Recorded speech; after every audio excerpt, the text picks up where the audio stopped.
Hello, everybody. Greetings and salutations.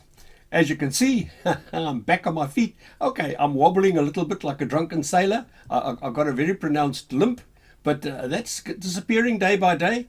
And I think another couple of weeks, I hope that'll be gone. So, yeah, I'm well on my way to a full recovery, I think, and I'm ever so grateful for that. Thank you all for your good wishes and the concern that you've expressed. I thank you for that very much. You know, I've got to tell you, um, when I was in hospital, I met such an interesting guy, and I just thought I would just take a moment or two and just share it with you. You know, they brought me into a hospital ward quite late at night, and I was there in a bed, and I was feeling a bit groggy from the medication they had given me and so on. And in the morning, when I kind of became a little bit more aware of my surroundings, and that I noticed that diagonally opposite me in the bed was the form of a man under the covers, and he was clearly making a telephone call. I could hear his voice. I couldn't see him, and what he said was something like this: "I'm here, John. I'm not coming back here again. No, you won't. No, I'm telling you. I'm telling you. I mean it. As soon as I'm out of here, I'm back home. Yeah." So, oh, okay. Sounds like an Irishman to me. Um, so anyway, I listen as he tells this person what had happened to him. He was a visitor from Ireland, come to see his family, and just pay a visit, and but not really familiar with the dangers of walking around uh, Cape Town at night. And so here he was strolling around Goodwood late in the evening when he's attacked by four thugs. And one of them had a golf stick, and he pounded this poor Irishman with this and broke his leg in several places. And of course, they robbed him and left him there on the sidewalk. So, it's not good, but it's the kind of thing that happens here more often than not. If you're not careful, you can easily fall prey to that sort of thing yourself. So when he finishes the conversation, he sits up and he looks around him and he sees me staring at him. And well, I might, because this man was completely black. All I saw was this black face, the two white eyes looking at me, and this great big white grin. And I couldn't help. I hope he didn't think I was too rude. So I said, "Are you from Ireland?" As though I couldn't believe my eyes. And he said, "To be sure, I'm from Dublin, Catholic. I take it you're a Protestant." So I said, "Yeah, as a matter of fact, I am." "Well, we'll not be throwing bombs at each other today." And I thought, man, I love this guy.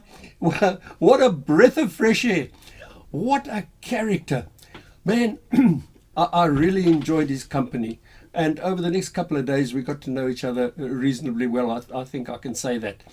And he was actually a Xhosa man, born here in Cape Town. When he was 4 years old, his mother and father took him to Ireland, and he grew up there. Never been back to Africa. But his mother recently had been putting the pressure on him, and saying things like, "Look, you can afford it, why don't you take some time, go down to Cape Town and just say hello to the family. They're always asking." So he arrives here in Cape Town, and he tells me, what a culture shock. They pick him up at the airport, they take him home, and they sit and they look at each other. And they criticize him to no end. "Why do you wear those funny clothes? Why is your hair like that? Why do you speak so funny?" And he thought, man, I just have no connection with these people. I'm an Irishman, and where am I now? I'm not with people that I understand. And so to break the ice, he says to them, "Where's your nearest pub?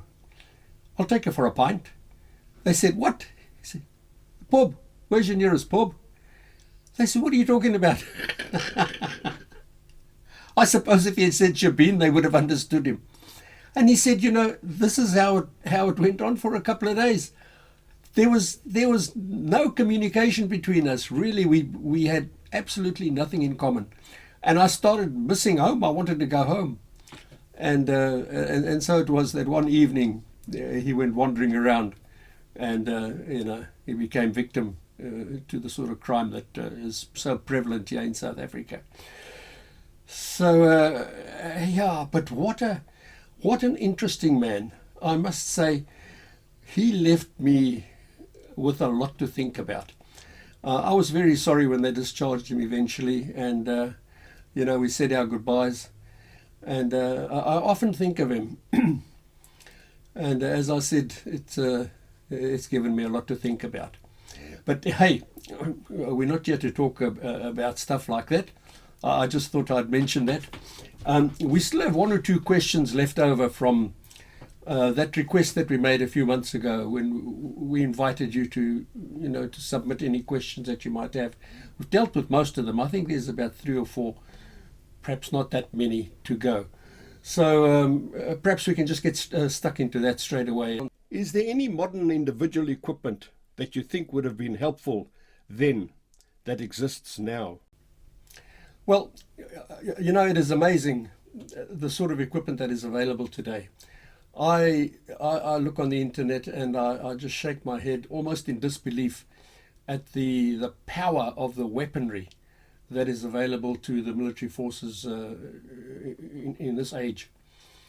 I mean, we thought the MAG was a really state of art, 1,000 rounds a minute, which is nothing to sneeze at, even today.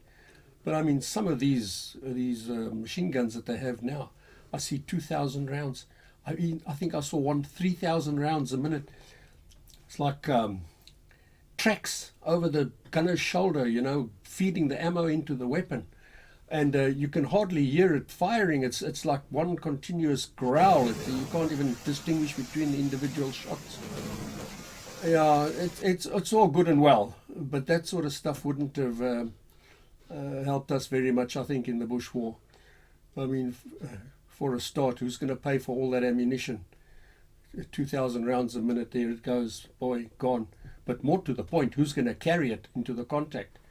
No, I don't think that sort of thing would have made all of that difference. But the question was what one item of modern day current equipment would have made a difference? And I have to say, I have to zero in on the drones. Man, if we had drones, and they wouldn't even have had to have been armed drones and the sophisticated stuff that's available today. Even something like an advanced sort of recreational drone, as long as it was fitted with a camera and perhaps some sort of recording device, that one could just send this thing into the sky, just follow a pattern, and just pick up the gooks. That's all. As long as it could find the tours for us, that would have made an enormous difference, really. Well, there was a lot going on in Rhodesia as far as development of weapons goes. And of course, the Puki is a prime example of Rhodesian innovation. I think it could travel at something like 80 kilometers an hour and just go over a landmine and detect it. And it was almost infallible. It was an absolutely marvelous piece of equipment. And that was developed there, and the war came and the war ended, and that Puki was used in other countries for many years afterwards. For all I know, there might even still be some that are still serviceable today somewhere in some theatre. So there was the Puki, and then of course I did see with my own eyes experiments being conducted on troop carriers. I saw a couple of brand new 4.5s. I mean, when you opened the door and you climbed into the cab, that upholstery was still brand new. You could get the smell of it. This thing had never never been in the bush. And they had fitted one of them with a whole lot of rollers and arms that was spring-loaded in the front of it, and placed the mine underneath this device to see whether, if they had put this in production and fitted it to our vehicles, whether it would have prevented, injuries and damage to the trucks. But alas, on the day that I was there and I watched this experiment, that device didn't work. I mean, those rollers just bounced back against the cab and smashed the windscreen, and it didn't. It wasn't ready, to go into production. But nonetheless, you got the idea that there was this constant research and development going on. But yes, to get back to the question, my choice would be, you can keep everything else that you got here today, but the drone, man, if we just had some drones, I think that would have made a big difference. What was daily life like outside of service? What was the typical food and drink like when you were at home? I wonder if we can just deal with those two questions as one, just for the sake of simplicity. What was life like outside of the call-ups? What was the sort of things that we did to occupy ourselves? And what sort of food did we eat? Well, Rhodesians are much the same as people all over the world were at that time, and I suppose, as far as our diet goes, probably one thing that might distinguish us from others would be the fact that I think we were great meat eaters. Meat was very cheap, and it was in abundance, and it was easily obtainable, and most people had acquaintances and friends who would hunt or who lived on farms, and so even venison was plentiful, and so I think that was the one thing. And then we also liked to eat as the Africans did, sadza, which I have said on a previous occasion was a very stiff porridge made from maize meal. And it was quite common for myself when I was not in the army. On Saturday nights, I'd take my family and we'd go and visit some friends of ours, and we did this on a regular basis. And we would sit outside in the evening, in the night, around a fire, an open fire, and we had a ploughshare on which had 3 legs welded to it, and we would put this onto the on the fire, and the lady would make some gravy and put it in there, and we'd put meat in, and there'd be some other things as well, a few vegetables and so on, and we would sit around with sadza, and eat with our hands, and just talk away the hours, and it was lovely. Time sort of stood still, and you just had a great time of friendship and fellowship in that way. So that was quite common. And then the normal traditional, what we called a braai, or was known as a barbecue in other parts of the world. And if you were invited anywhere, you were never expected to bring meat and stuff with you. That was always provided by the hosts. And if you invited your friends, I mean, you didn't expect them to bring stuff like that. It's not like that here and now. I mean, this stuff is so expensive. You bring your own meat. That was one aspect of Rhodesian life. Other than that, fast foods was mainly confined to things like fish and chips, which I personally enjoyed very much. If you pushed me into a corner and forced an answer out of me, I would say that the ocean fish is far tastier than the bream that we were accustomed to in Rhodesia. But then other folk liked the bream, and it had big bones in it, and they enjoyed it. Not much in the way of pizzas, eh? They sort of came quite late. There was a long time before something like that, I think, became popular. Um, and then, during the course of the day, a light lunch would be something like maybe sardines on toast. I enjoyed that kind of thing too. I don't know that I can add very much more regarding our diet. Other things, of course, when you're away from the army, when you're in Civvy Street, the big thing, of course, would be your job. And I found this very difficult as time went by. My job was never an issue to me until I started going into the army. And when I started doing these regular and consistent call-ups, then the difference between being a soldier and being a civilian became rather blurred. And so I would be in the bush, and I'd be quite happy in the bush, and then I come into Civvy Street, and then I go to work the next day. And then it's a completely different world, because the things that were important a day or so ago, and they were all associated with survival, your survival and the survival of your buddies, those things are no longer an issue. Now you're dealing with what is really just trivia. That's how the war affected me. So I'd come to work. Now I worked for a very large international tobacco company, and one of the first things when I started, I was with them for many, many years. One of the first things they did when I started with them, they issued me with a little stainless steel ruler. It was about 6 inches long. You had to have it on you all the time.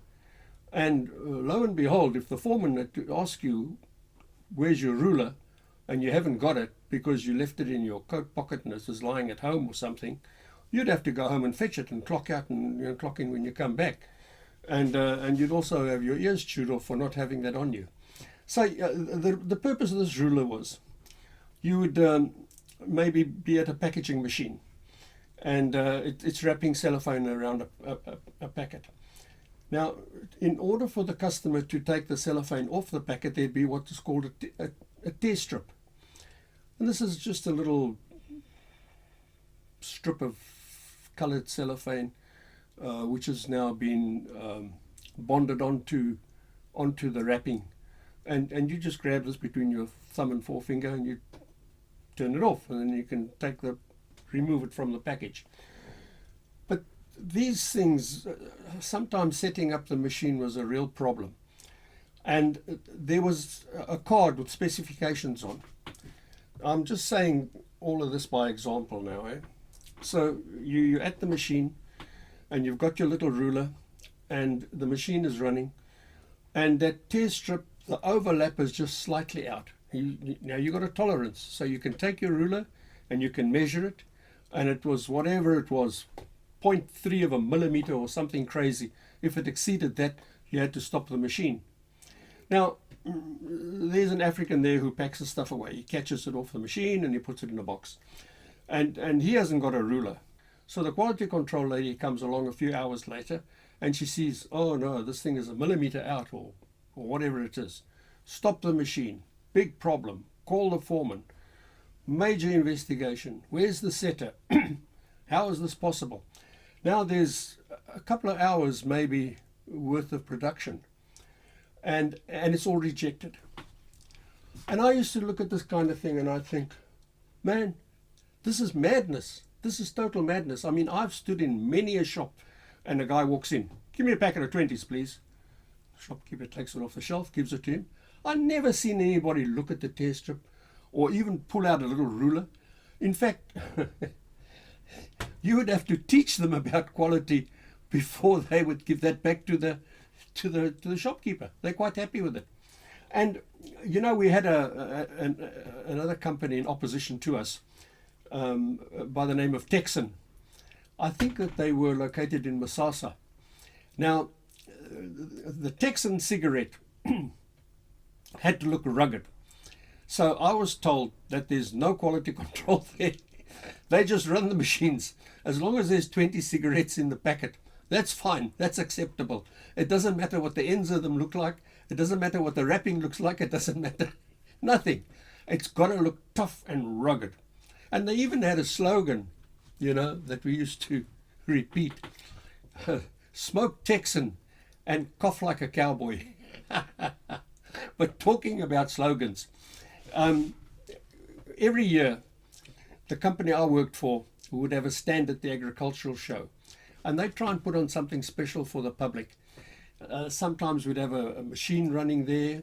Once we had a complete production line, making machine, packaging machine, wrapping machines, all of this behind glass cases, and it would run, and the public would stand there and see the stuff being manufactured. But one year what they did was they employed some daredevil from South Africa. I forget his name now. I got some sort of vague recollection that he was called Ajax, the great Ajax. So this stuntman is employed, and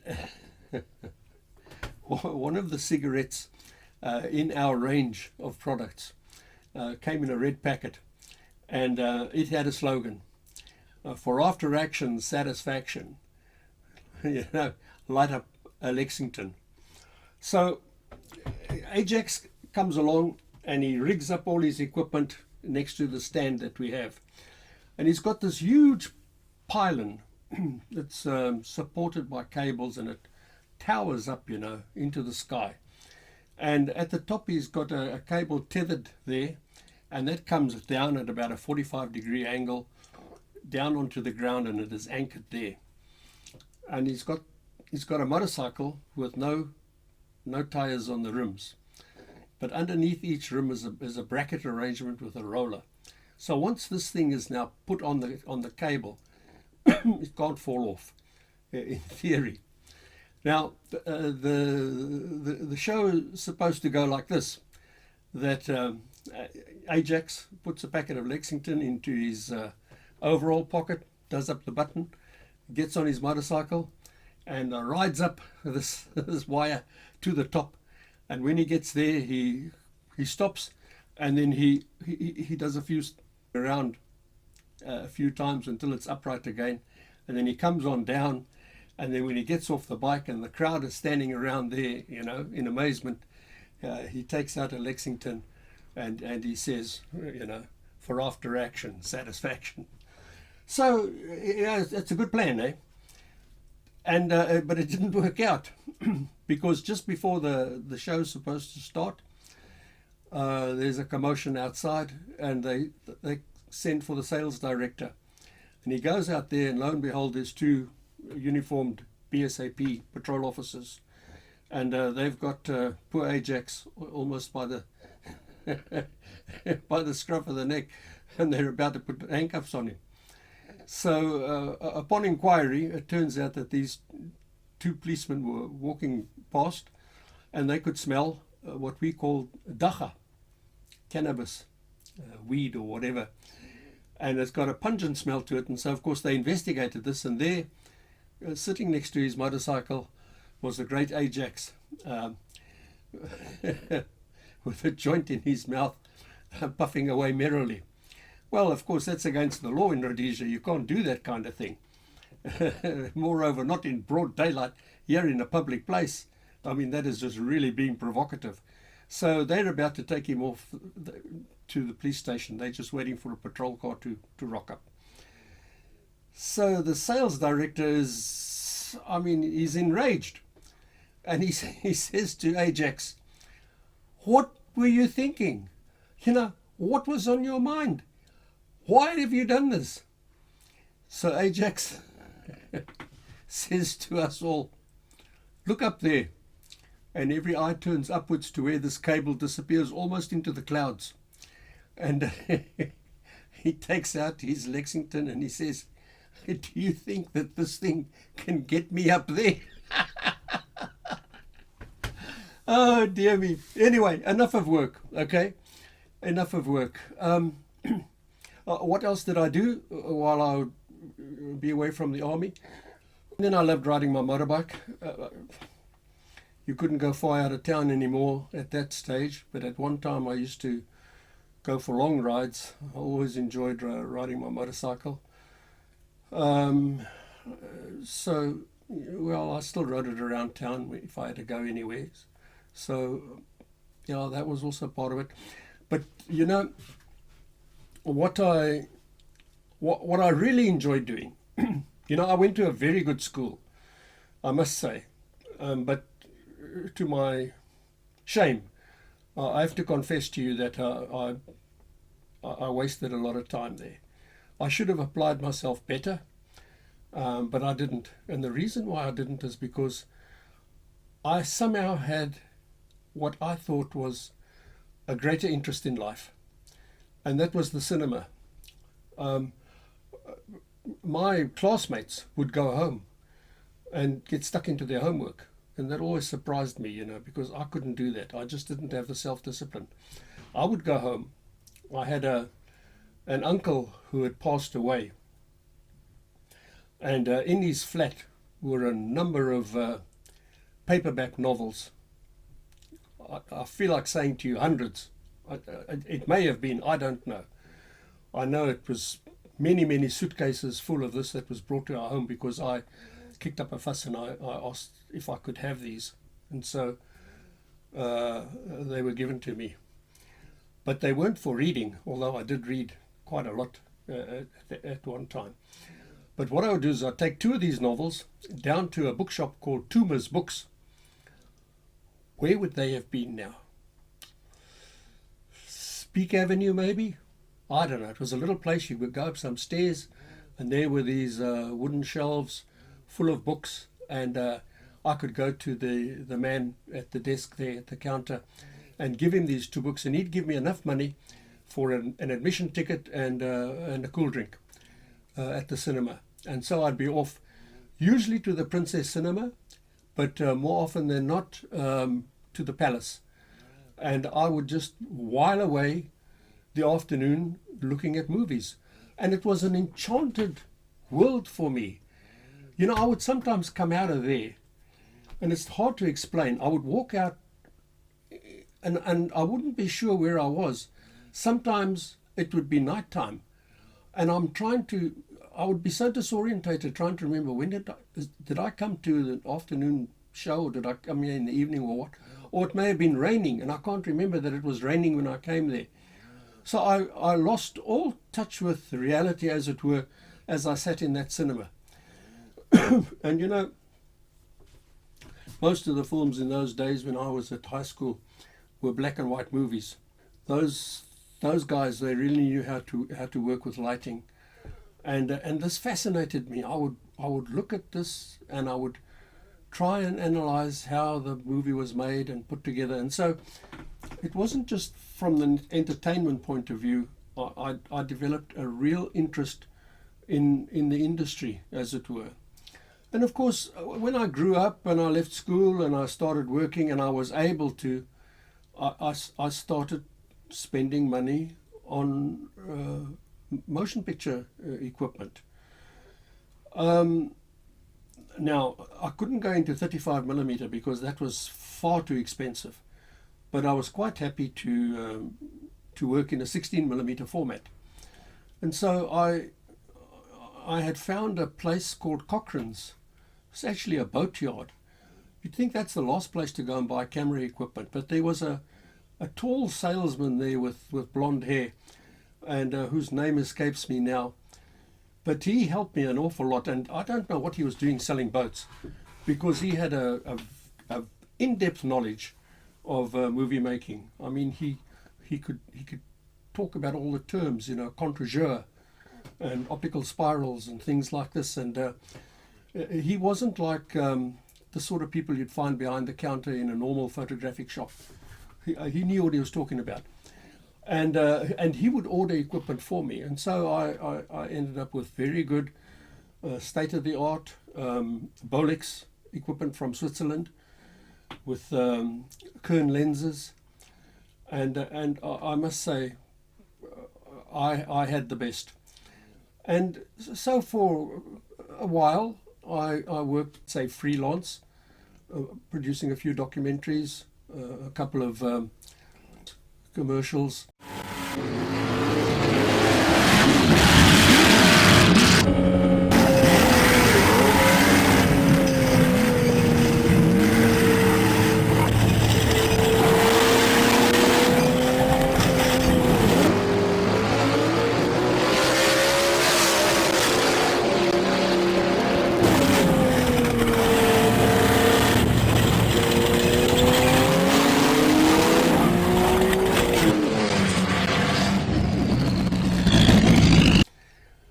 So whatever it was connected with movie making, this was a great passion of mine. And we had a very good film laboratory there, Central Film Labs, that did all the processing. They were very good. And we had a production house there as well called Production Services. And so on Friday, when I finished work, I would sometimes be able to go down there, and I'd hire a cutting room for the night. And I mean, this was Rhodesia. This is how the people trust you. Give me the keys to the place, and I would sit there in the cutting room right through the night with a Steenbeck editing table in front of me, a four-way maybe, 35mm soundtracks and the 16mm action track. And I'd sit there cutting and splicing and putting together the dubbing cue sheet for Saturday morning when the dubbing editor would come in. And I loved it. I absolutely loved it. And Saturday morning, there's a little theatre right inside the building. You'd settle down there in an armchair, and then you'd watch your movie, and the guy would do the mixing of the soundtracks and everything. And then later on, the laboratory would, I won't go through the whole process with you, but you'd get a release print. And so I would do this for various institutions and people, and I thoroughly enjoyed that. And of course, the army made use of me in that way too. Everything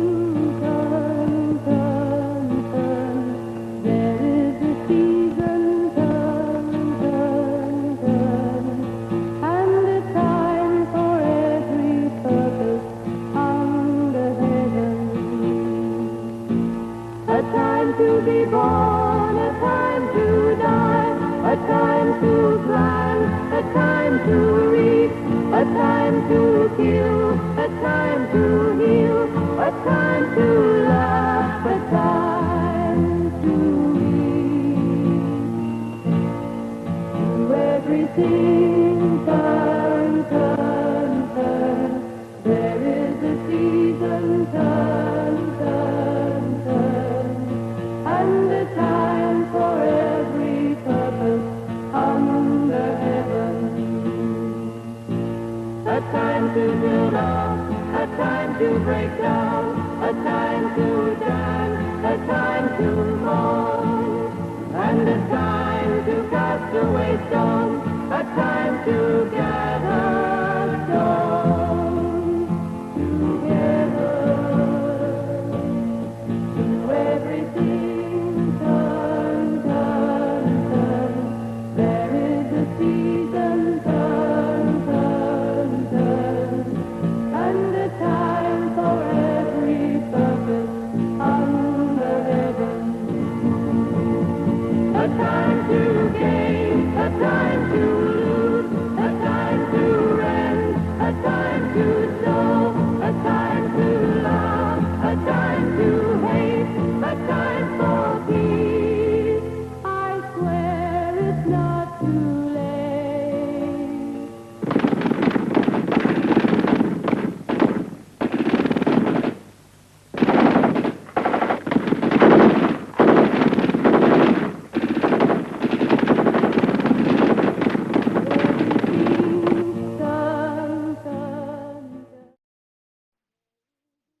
sometimes even between call-ups, find myself doing something for maybe Rhodesian television or for the Ministry of Information.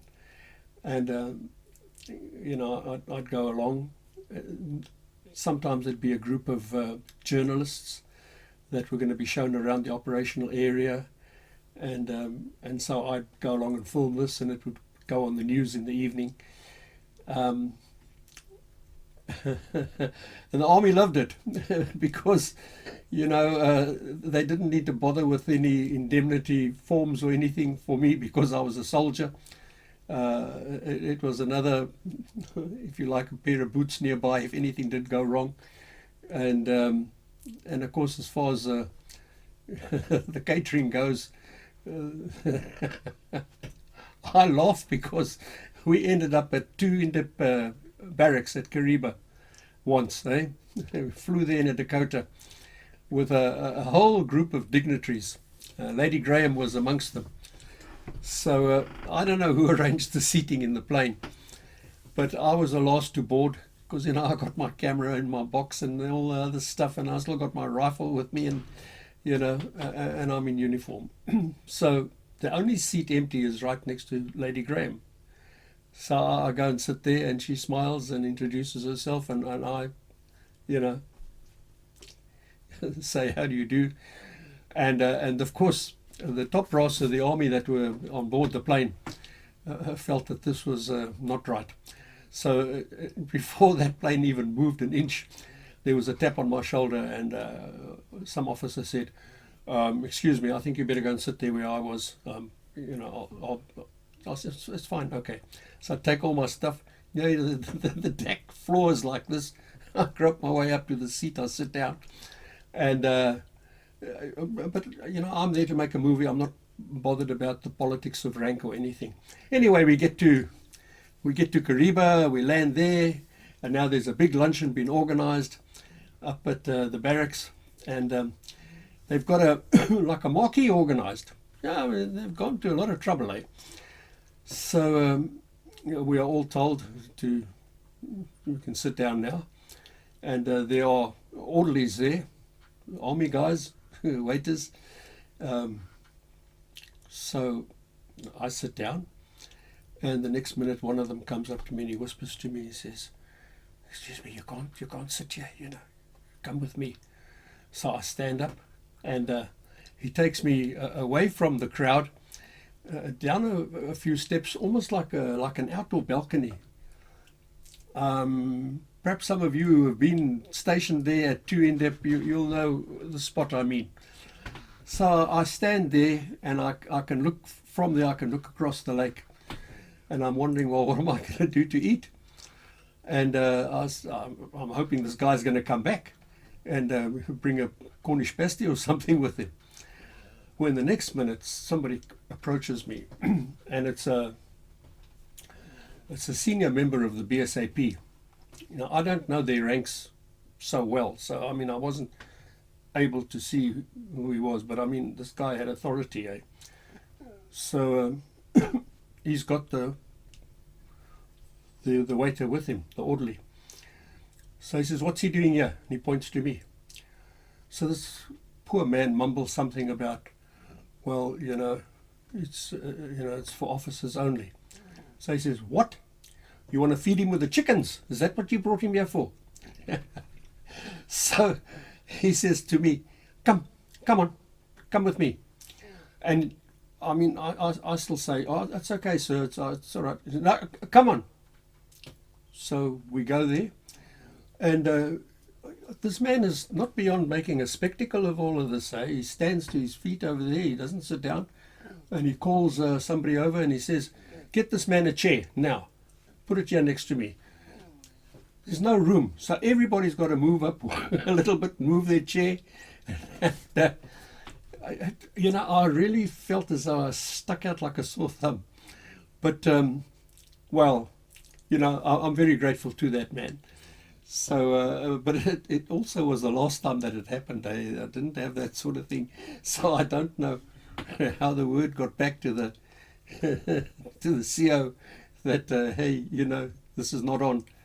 He may not be an officer, but you can't treat him like that. The army officers, they all sat there quiet, with their mouths closed. Nobody came to my defense. But well done, BSAP. Thank you for that. A real officer and a gentleman. Yeah, so yeah, so sometimes, when the call up was over and I knew that there was a film project for me to do before I went back, I would be, I'd look forward with that, with great pleasure. And then, of course, the rest of the time would be taken up keeping myself fit for the next call up, seeing to my kit. My patrol jacket was very well made. James North did a good job, but it took a battering in the bush. 6 weeks there, and it was heavy. It's all the ammunition, water bottles, the radio, everything else, and so it takes strain as the months go by. So I would be attending to little tears and stitching and making sure that everything was the way it should be. It wouldn't fall apart when I needed it. And then, time would go by, and you'd spend time with your friends, your family, and then it'd be ready to go off into the bush again. So I don't know. I hope I haven't rambled on too long. That was what life was like for me, at any rate. And I look back on those days with fond memories, and I miss them very much. And I'm very sorry that the country that I loved so well no longer exists, and that life is gone. Folks, thank you very much for listening to me. I trust you well. As I said at the beginning, I'm feeling good, and I'm feeling positive, and I'm ready to tackle whatever this year brings my way. And I'm also keeping my eyes open to make sure I don't go stumbling over things in the dark. But keep well. God bless you. And we'll speak again. Bye for now.